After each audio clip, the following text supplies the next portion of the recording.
Alors, bonjour à tous. Bonjour à tous. J'espère que vous avez pu avoir une très bonne semaine sous la grâce et les bénédictions du Seigneur Dieu. On rend gloire au Seigneur Dieu pour ses bontés envers nous. Si tu me permets, je partagerai seulement avec toi un petit quelque chose ici dans la bonne parole de Dieu avant de regarder pour l'étude. Mais on te dit au psaume 21, verset 2, pas besoin de tourner là, « Éternel, le roi se réjouit de ta puissance, et quelle allégresse lui donne ton salut. » Toi et moi, on peut se réjouir aussi de la puissance de notre Dieu et de l'allégresse, une joie qui ne peut pas se contenir, là, de l'allégresse, de la joie pour le salut, la délivrance que notre Dieu accorde. Il nous a délivrés du feu éternel, délivrés du jugement. Il a agi pour effacer nos péchés et dans notre vie, il nous aide à travers nos épreuves. Gloire au Seigneur Dieu, il est bon et fidèle. Alors, on va regarder ensemble la parole de Dieu. On va demander au Seigneur de bénir. Bon Père, merci qu'on peut regarder tes paroles. S'il te plaît, aide-nous par ton esprit maintenant. Aide-nous afin de nous appliquer, de se concentrer et de vraiment pouvoir lire et apprendre. Aide-nous, bon Père, s'il te plaît. Aide-moi pour bien enseigner. Aide-nous pour recevoir tes vérités et être aidés par tes bonnes paroles. On veut te demander de bénir cette étude, Père, et de l'utiliser pour ta gloire. Par le nom de Jésus-Christ, nous demandons tout ceci. Amen. Amen. Alors, ensemble, maintenant, on est rendu à regarder comme la fin de la vie de Salomon. Mais en même temps, on va faire un petit recul. Et puis, on va regarder un peu, on va considérer le plan de Dieu. Quand on considère la nation d'Israël, nous survolons l'Ancien Testament. Donc, Dieu a pris la nation d'Israël pour être son peuple. Il leur a donné un pays. Aussi, il leur a donné une loi. Et il voulait donner à Israël la prééminence sur toutes les nations, la première place comme la nation bénie par Dieu. Aussi, on a pu voir comment Dieu a choisi de donner la royauté à David et à sa maison. Et la prééminence pour David en tant que roi, le premier des rois de la terre. Le psaume 89 nous parle un peu de cela, si tu vas aller regarder plus tard. David était le premier-né des rois de la terre. Ça, c'est l'histoire un peu concernant le plan de Dieu. Regardons maintenant concernant l'histoire de la nation d'Israël après la sortie de l'Égypte. Alors, Dieu l'a délivré la sortie de l'Égypte, mais lorsqu'ils ont avancé dans le désert, si tu te rappelles, on peut voir comment la nation d'Israël, malheureusement, a été infidèle dans le désert.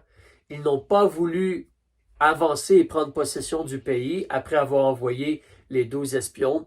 Ils sont demeurés donc 40 ans dans le désert. Ensuite, sous Josué, ils sont entrés dans le pays de Canaan. Ils ont eu la victoire. Mais après la mort de Josué et les anciens qui ont survécu à Josué, la nation est tombée dans l'infidélité et dans l'idolâtrie aussi, malheureusement. Dans la période du temps des juges, Dieu va essayer de les aider. Dieu fait des miracles, de grandes choses. Il essaie d'utiliser des êtres humains comme des juges pour aider Israël. Mais en grande partie, la nation Israël, elle est infidèle dans ce temps-là. Ensuite, ils ont demandé un roi. Dieu leur a donné Saül. Pendant la vie de Saül, Israël n'a pas nécessairement été fidèle au Seigneur Dieu. Ensuite, Dieu établit David et la maison de David.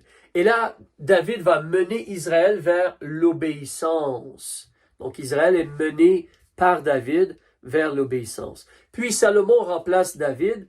Et comme on a regardé un peu cela la semaine passée, si tu as pu lire le premier livre des rois, chapitre 1 jusqu'au chapitre 11, mais Salomon remplace David et Israël va vivre un temps de grande abondance et ils vont presque pouvoir jouir pleinement de tout le pays, tout le pays, là, géographiquement parlant, tout l'espace, tout le pays que Dieu voulait pour eux, le pays où coule le lait et le miel.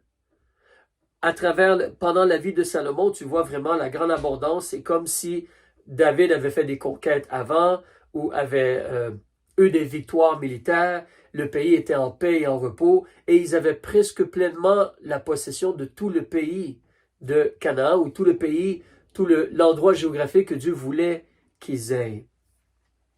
Alors, si l'on continue maintenant, on va regarder plutôt une ligne de temps. Donc, considérons un peu une ligne de temps.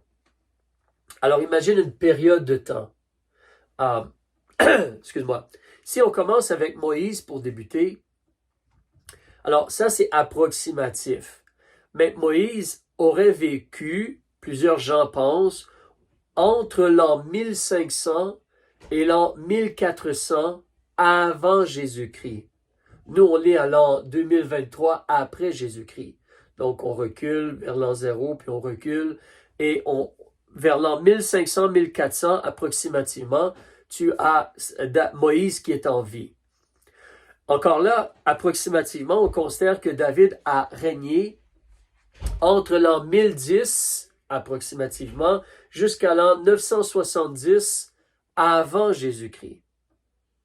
Après cela, Salomon prend le trône et lui, il est là approximativement entre l'an 970 et l'an 931 avant Jésus-Christ. Les dates sont approximatives parce qu'évidemment, on regarde un peu l'archéologie, on regarde un peu de l'information qu'on a, mais ce n'est pas comme très proche de nous. On n'a pas toute l'information peut-être parfaite. Soit dit en passant aussi, si des fois tu regardes peut-être des vidéos sur YouTube ou quoi que ce soit sur Internet, il y a des fois des gens, certains archéologues qui ne respectent pas la parole de Dieu et qui arrivent avec des dates différentes. Mais généralement, les gens qui respectent la parole de Dieu, considérant ce que la parole de Dieu présente et les généalogies dans la parole de Dieu, donc on arrive avec des dates comme celles que je viens de mentionner. Si tu veux un exemple, prends ta Bible et regarde avec moi dans le premier livre des Rois, 1 Roi, chapitre 6, s'il te plaît, à la page 454. Page 454, s'il te plaît. Et puis, tu regardes au chapitre 6, c'est lorsque Salomon a débuté de construire la maison. On te dit au verset 1, Salomon bâtit la maison de l'Éternel la 480e année après que les enfants d'Israël furent sortis du pays d'Égypte. La 4e année de son règne sur Israël, au mois de Ziv, qui est le second mois.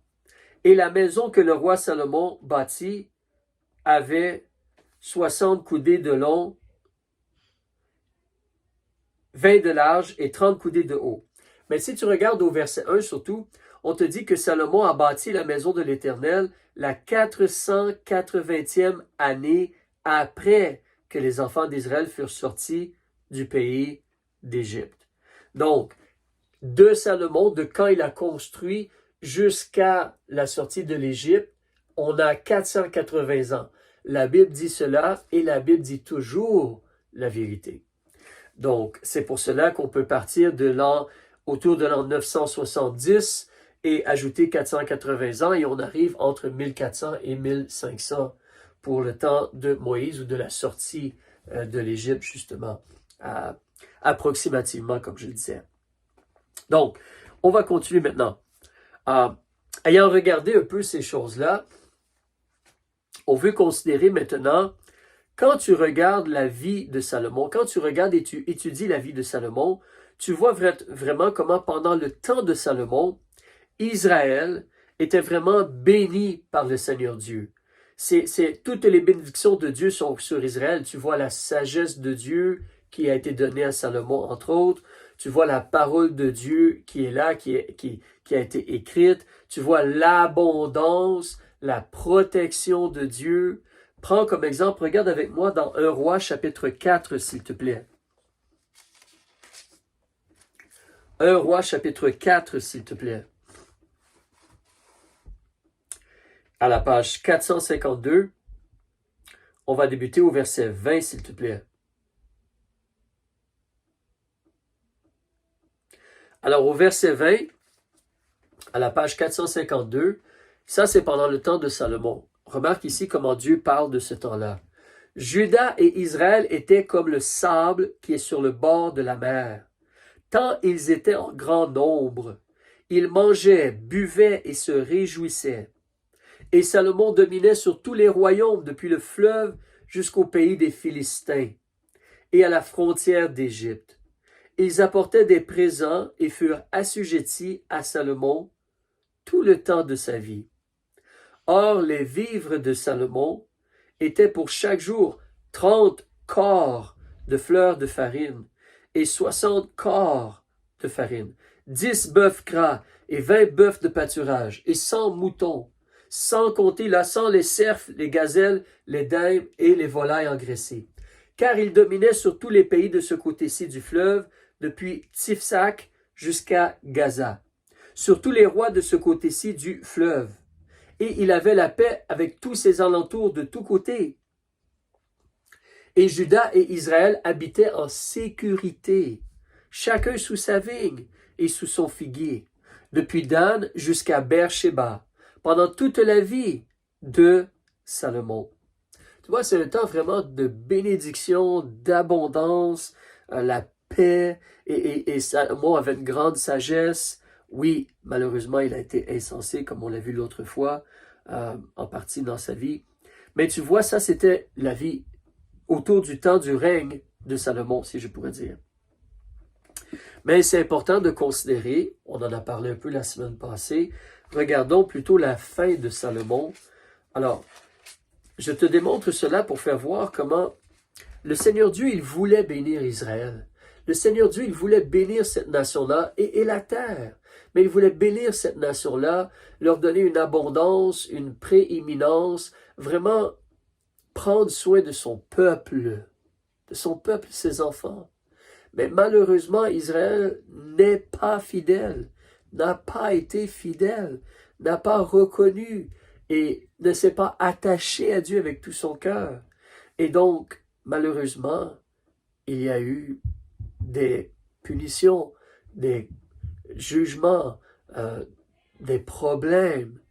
Tu regardes Salomon ici, pendant son temps, son règne, vraiment, il est béni par Dieu. Même Dieu lui est apparu une fois et lui a demandé « Que veux-tu » Salomon a demandé la sagesse, c'est bien. Dieu, ensuite, après avoir construit le temple, Salomon a fait une prière et Dieu est apparu à Salomon comme une deuxième fois. Mais malheureusement, vers la fin de sa vie, Salomon a été, il s'est laissé détourner de Dieu. Au chapitre 11, si tu regardes avec moi, s'il te plaît, au chapitre 11, on va débuter au premier verset, si tu me le permets. Le roi Salomon aimait plusieurs femmes étrangères, outre la fille de Pharaon, des Moabites, des Ammonites, des Iduméennes, des Sidoniennes et des Étiennes. D'entre les nations dont l'Éternel avait dit aux enfants d'Israël, vous n'irez point chez elles, et elles ne viendront point chez vous. Certainement, elles détourneraient votre cœur pour suivre leur Dieu. Salomon s'attacha à ces nations par l'amour. Il eut donc pour femmes 700 princesses et 300 concubines, et ces femmes détournèrent son cœur. Et il arriva au temps de la vieillesse de Salomon que ces femmes détournèrent son cœur après d'autres dieux, et son cœur ne fut pas intègre, comme entier, complet, attaché, droit devant Dieu. Son cœur ne fut pas intègre avec l'Éternel son Dieu, comme le cœur de David, son père. Et Salomon suivit Astarté, divinité des Sidoniens, et Milcom, l'abomination des Ammonites. Ainsi Salomon fit ce qui est mal aux yeux de l'Éternel, et il ne suivit pas pleinement l'Éternel, comme David, son père. Un triste et très mauvais choix. Un triste choix. Et Salomon bâtit un haut lieu à Kémos, l'idole abominable de Moab, sur la montagne qui est vis-à-vis de Jérusalem. et à Molech l'abomination des enfants d'Ammon. Il en fit de même pour toutes ces femmes étrangères qui offraient de l'encens et des sacrifices à leurs dieux. Et l'Éternel fut indigné contre Salomon, parce qu'il avait détourné son cœur de l'Éternel, le Dieu d'Israël, qui lui était apparu 2 fois. Et il lui avait même donné ce commandement express de ne point suivre d'autres dieux, mais il n'observa point ce que l'Éternel lui avait commandé. C'est triste, mais tu vois, ça c'est un peu comme l'histoire, de Salomon ici, mais de la nation d'Israël. Dieu les a bénis, Dieu veut les bénir, Dieu les a délivrés de l'Égypte, il veut leur donner le pays. Mais ils ne sont pas attachés à Dieu, ils acceptent les idoles, et ils se détournent du Seigneur Dieu et ne l'aiment pas avec tout leur cœur. Après tout ce que Dieu a fait pour eux, c'est vraiment triste. C'est vraiment triste. Regardons maintenant en réalité dont Dieu va juger. Regarde au verset 11, si l'on continue. L'Éternel dit à Salomon, puisque tu as agi ainsi et que tu n'as pas gardé mon alliance et mes ordonnances que je t'avais données, je t'arracherai certainement le royaume et je le donnerai à ton serviteur. Seulement pour l'amour de David ton père, je ne le ferai point pendant ta vie. C'est des mains de ton fils que je l'arracherai. Toutefois, je n'arracherai pas tout le royaume. J'en donnerai une tribu à ton fils pour l'amour de David, mon serviteur. Pas nécessairement à cause de toi, Salomon, mais pour l'amour de David qui, lui, est resté attaché à Dieu avec tout son cœur, toute sa vie.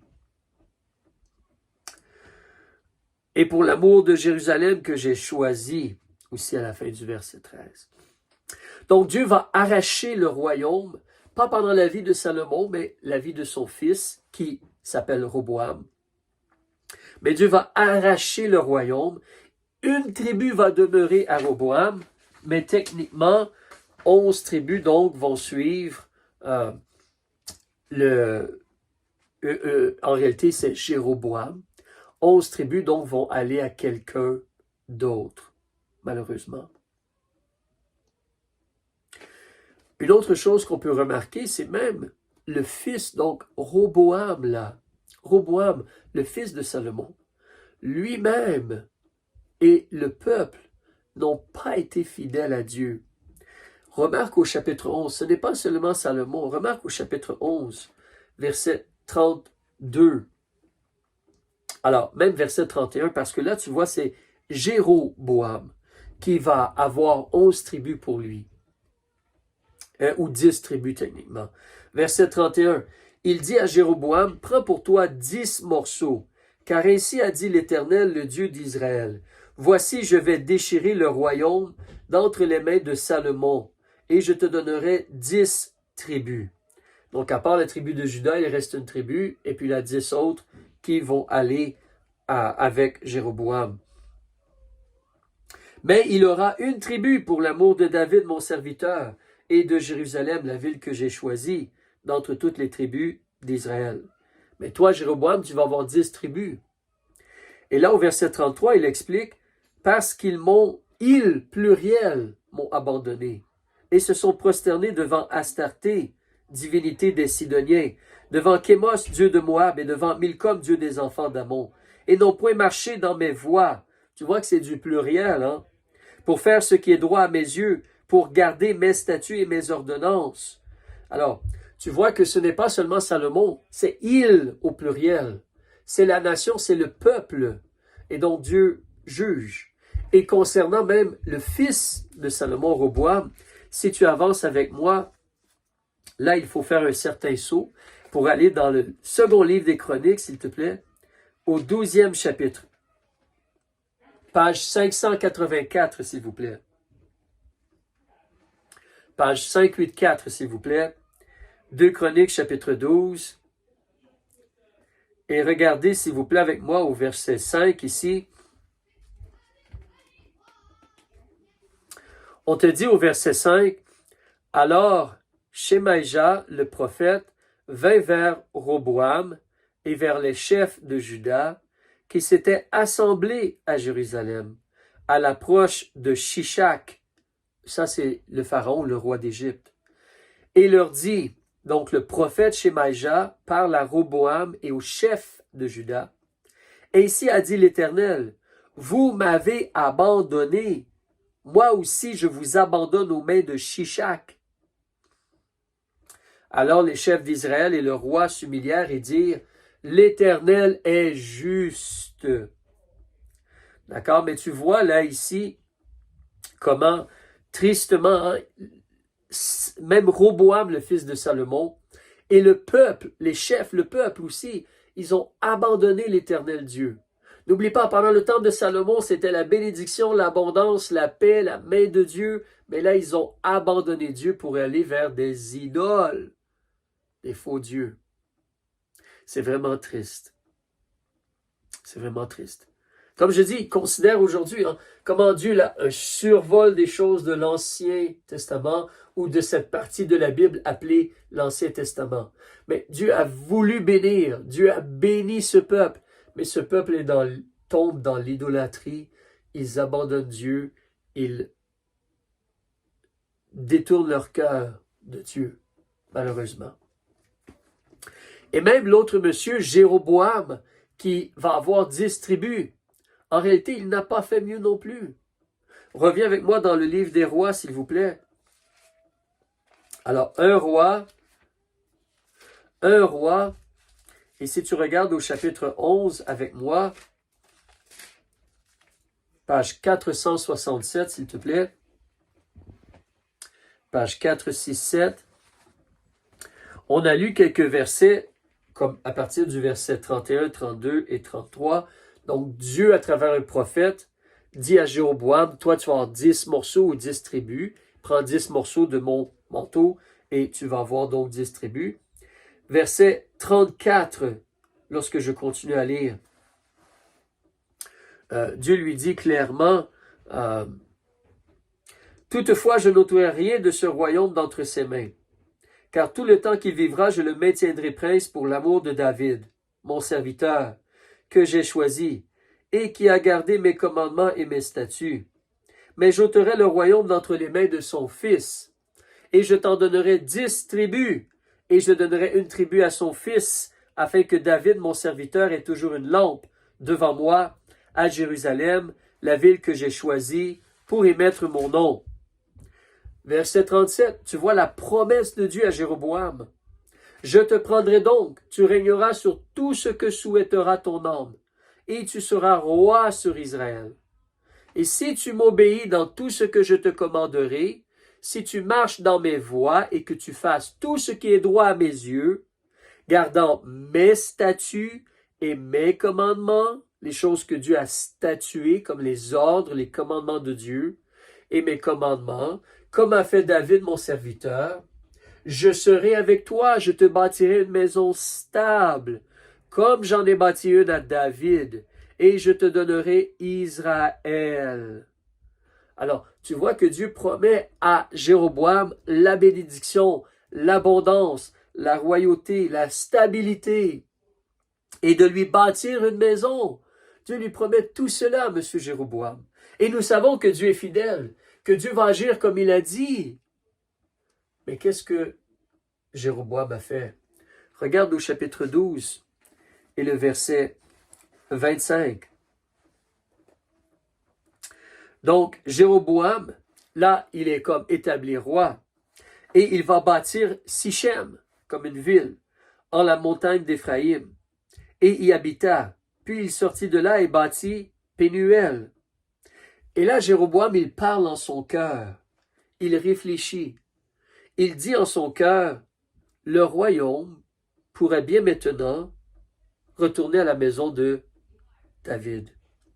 Non, non, non, c'est pas possible. Toi et moi, on le sait. Pourquoi? Parce que Dieu vient de lui dire ce qu'on vient de lire auparavant au chapitre 11, du verset 34 au verset 39, là. On voit que Dieu lui garantit, lui promet de lui bâtir une maison si lui décide de s'attacher à Dieu avec tout son cœur. Malheureusement, Jéroboam a mal pensé et s'est inquiété. Il a fait un mauvais choix. Il a peur de perdre le royaume. il devrait surtout craindre Dieu et s'attacher à Dieu.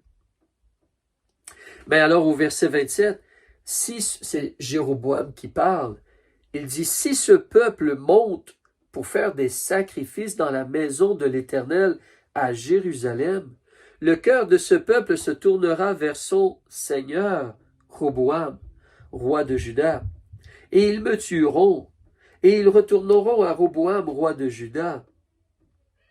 Et le roi, il a donc pris conseil, et il a fait 2 veaux d'or. Il a fait 2 idoles. Ça, c'est horrible. L'idolâtrie est un péché extrêmement mauvais et grave devant Dieu. Mais il a fait 2 veaux d'or et il a dit au peuple, c'est trop pour vous de monter jusqu'à la ville de Jérusalem, là, parce que c'est comme une montagne. Donc c'est trop pour vous. Voici tes dieux, ô Israël, qui t'ont fait monter hors du pays d'Égypte. Il voulait remplacer le vrai, l'Éternel, par ces 2 veaux d'or. Tristement. Il a mis un à Bethel et l'autre à Dan. Ce fut une occasion de pécher car le peuple alla même devant l'un des veaux jusqu'à Dan. Il fit aussi des maisons dans les hauts lieux et il établit des sacrificateurs pris de tout le peuple et qui n'étaient même pas des enfants de Lévi ou de M. Aaron là. Il n'avait pas le droit d'être sacrificateur.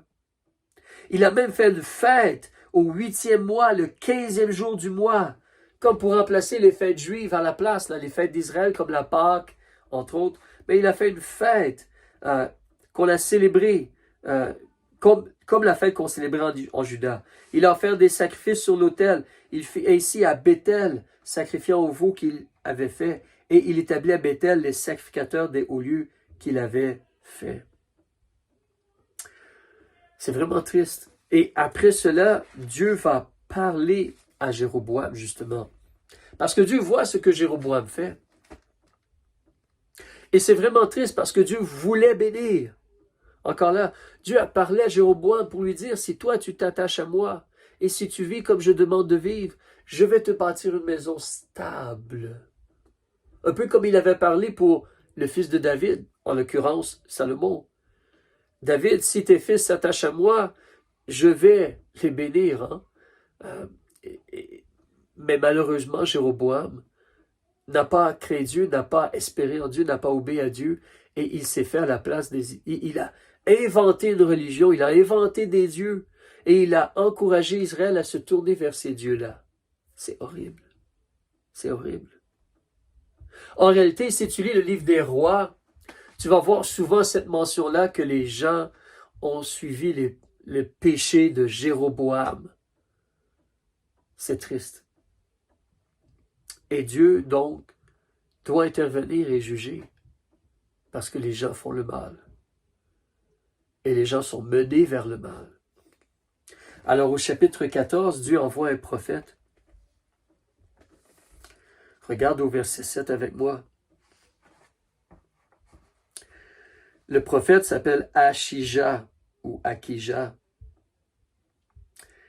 Et au verset 7, comme va dit à Jéroboam, ainsi a dit l'Éternel, le Dieu d'Israël, parce que moi, Dieu, je t'ai élevé au milieu du peuple, excuse-moi, et que je t'ai établi pour conducteur de mon peuple d'Israël, et que j'ai déchiré le royaume de la maison de David, et te l'ai donné.